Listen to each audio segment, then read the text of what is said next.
ფესტივალი ბათუმური საღამოები დასრულდა და ასპინძის სახამო ქართულ ქალბატონებს მიეწყმა. მომღერალმა ანრი ჯოხაძემ საათნახევრიანი კონცერტის განმავლობაში მაყურებელს სიმღერები როგორც ძველი, ასევე ახალი რეპერტუარიდან შეუსრულა. ფესტივალი ბათუმური საღამოები 12 თებერვალს გაიხსნა. 17 დღის განმავლობაში ბათუმის სახელმწიფო მუსიკალურმა ცენტრმა მაყურებელს 8 სხვადასხვა ჟანრის მუსიკალური საღამო აჩუქა. საღამოზე გაიმართა გათამაშება და სამმა იღბლიანმა მაყურებელმა სახელმწიფო მუსიკალურ ცენტრში წლის ბოლომდე დაგეგმილ კონცერტებზე უფასო დასწრების უფლება მოიპოვა.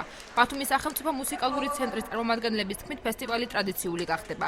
15 აპრილიდან კი ზაფხულის ფესტივალი აიღებს სტარტს. დღეს ფესტივალის ფარგლებში ბოლო საღამო დაეთმო საესტრადო მუსიკას, სპეციალურად უკვე ზაფხულის მოსალოცად ჩამოვიდა ანრი ჯოხაძე, რომელიც თავისი სოლო პროგრამით და სოლო კონცერტით წარდგება ბათუმის წინაშე, ბათუმელის მენელის წინაშე.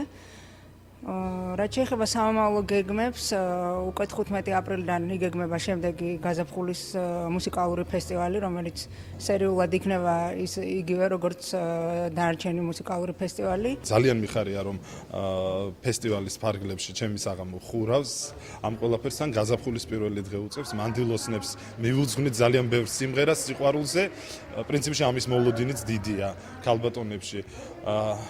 რა ვიცი, რა შემიძლია დავამატო ბათუმელებისთვის, ყველა მიცის, რომ განსაკუთრებით მემღერება, იმიტომ რომ დედისგან მომდეს ეს დიდი სიყვარული და რა ვიცი, მოვემზადე. ძალიან ეს მოულოდნელი იყო ჩემთვის ეს რა ქვია, აბონემენტი და ასე მოგება ამდენ დარბაზში, ამდენ ხალხი და ეს გეწევა, ეს ნომერი რაღაც ეს ჩემს ცხოვრებაში პირველია ეგ შემთხვევა. ძალიან მომეწონა, საერთოდ მომწონს, ძალიან მიყვარს ეს თვითონ მსახიობი, მარტო კომპიუტერით ყველაფერს უყურებ, თუ ტელევიზორში, კომპიუტერში, ყველაფერი, მაგრამ ყველაზე საუკეთესო ისა, როცა ცოცხლად უყურებ ამ ადამიანს.